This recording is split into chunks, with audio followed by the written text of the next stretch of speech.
Hey guys, welcome to Rise the Critics Close-Up Edition, the show that has no script and I just hope people don't notice. Today we're going to be talking about Richie to the M to the A, I'm gay. So for Season 3 of Rise the Critics, the entire thing is going to take place in space! You want to explain why there hasn't been an episode in 2 years? Nope!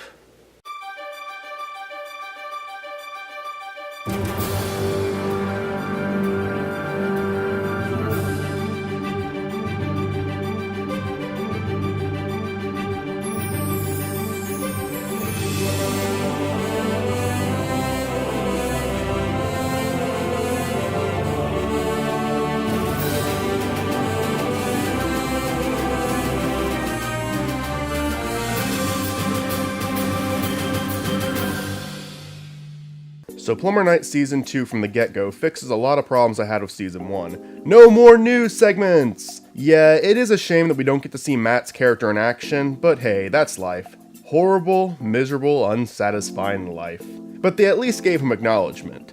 They also stop with the excessive use of stock footage. They use it still, but I think it's used when it was actually appropriate this season, rather than an opening for every single episode of the show. They are still guilty of talk, not show, but they are a lot less guilty this season. The only major example of this I can really think of is Commissioner Steve talking about his backstory rather than us seeing it, and the mayor's off-screen death.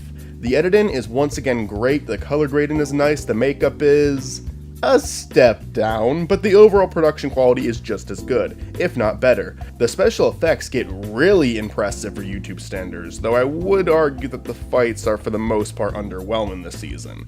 That is one big difference between Seasons 1 and 2. Season 1 was heavy on action, while Season 2 was heavy on dialogue, which makes sense. The first season ended on a twist that changed everything, so now it was Season 2's job to put these pieces together and try its best to explain everything in an interesting and entertaining way. As a whole, Season 1 did have better visuals than Season 2, with the exception of special effects. With that being said, Season 2 is still visually interesting. Going a bit out of order here discussing visuals before story and characters, so let's get back on track and talk about the story of Season 2. We start exactly where we left off, literally open in the last 2 lines of Season 1, as the darkness informs Mario that he has returned and something big is coming. All Mario can do is keep playing along. Mario reunites with Denise and Ness and is now a wanted fugitive due to the new commissioner Steve McGinnis, who is not a big fan of Mario due to a grudge he holds in the past. Meanwhile, Jekyll, who is not dead, takes over the Goombas now that the darkness has left them behind, and with the help of the new mayor, plans to raise more hell than ever before. If that wasn't enough, a new foe named Blue Hood comes in and all we know is that he wants Mario dead. Each of these characters has something to fight for and the battle is on. In all honesty, the story for Season 2 kicks ass. I love just how much goes into the season. There are several villains, there are several heroes, there are several different stories, all with different motives behind them. However, there is just one tiny little problem. There isn't nearly enough time to tell all these stories. As a result, certain characters are sent out to complete certain tasks and we never really get to see a big battle between all the characters take place. God, how fucking badass would have that been if Mario's team, Jekyll and the Goombas, Commissioner Steve and the other police officers, Blue Hood and Darkness, were all on screen having a war. I understand that scheduling this may have been a challenge, but my god, that would have been the coolest thing. Instead, Ness and Blue Hood fight off Jekyll, Mario and Denise go after Blue Hood, Commissioner Steve goes after Mario and the mayor, Darkness really doesn't do anything and ends up finding another character that didn't get nearly enough screen time. Now granted, I would rather get a bunch of great ideas with not enough time than bad ideas with too much time, but 10 episodes really wasn't enough to tell a story of this scale. But I guess you could say Plumber Night is more of an experiment of what Richalvarez could be if the channel was doing better. I do understand that it would cost a lot of money to make what I'm describing and they did the best they could, but either way, while I love the story this season tells, I feel like there are a ton of wasted opportunities. Let's move on to the characters. Mario is pretty interesting this season as he does actually evolve a decent bit.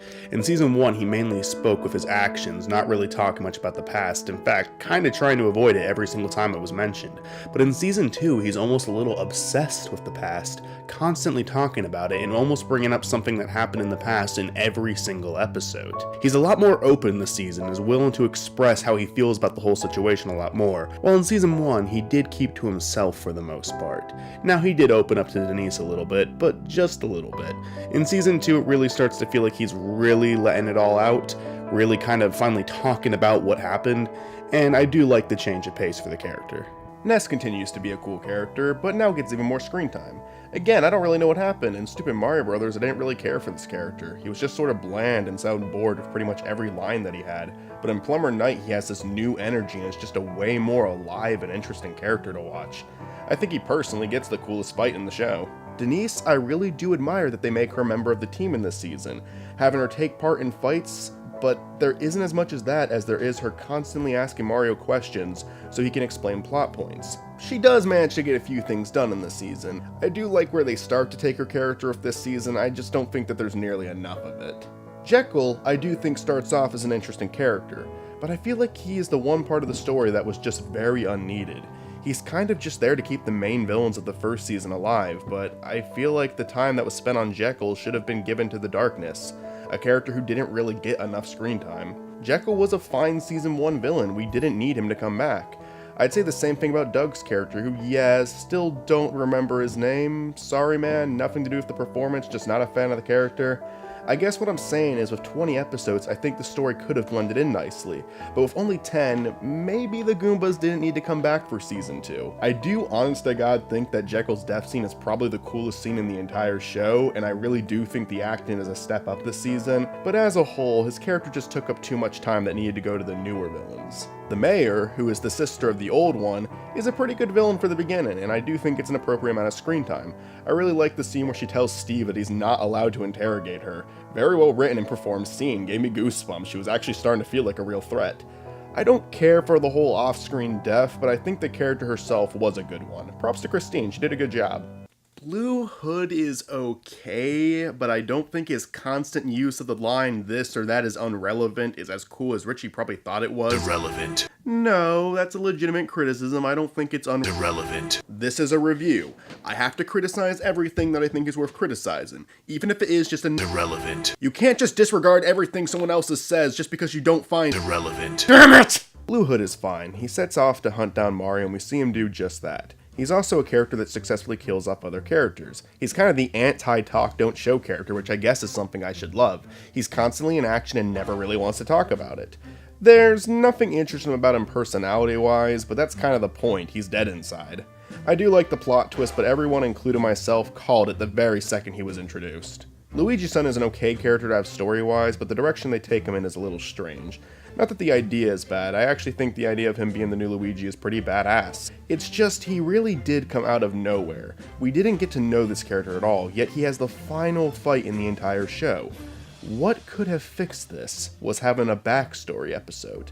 An episode that shows Mario raising Luigi's son and training him to fight as he got older. This would have given this fight proper build-up, but instead, we get nothing. The character is introduced once, and then that is it. I'm sorry, but that's pretty lame writing. Darkness doesn't get enough time at all. I love his scene in the first episode as I do think he sounds intimidating without spending the entire episode explaining how he's back, but then we don't see him again until near the end of the season. He's the final boss of the series and he doesn't get any build-up when he's not Koopa anymore. Don't get what the point of bringing a character back if you're not going to use that character. He comes back and dies the first time he gets involved in a fight. I mean, what's with that? He killed Link in an actual fight, then got Mario by surprise, and every single time after that he got in a fight, he died. It's not fair! Darkness, I wanted to like you, man. I really wanted to like you this time, but I just didn't. Finally, we have Commissioner Steve McGinnis, and in all honesty, I think his part of the story is the one part of the show that is done flawlessly.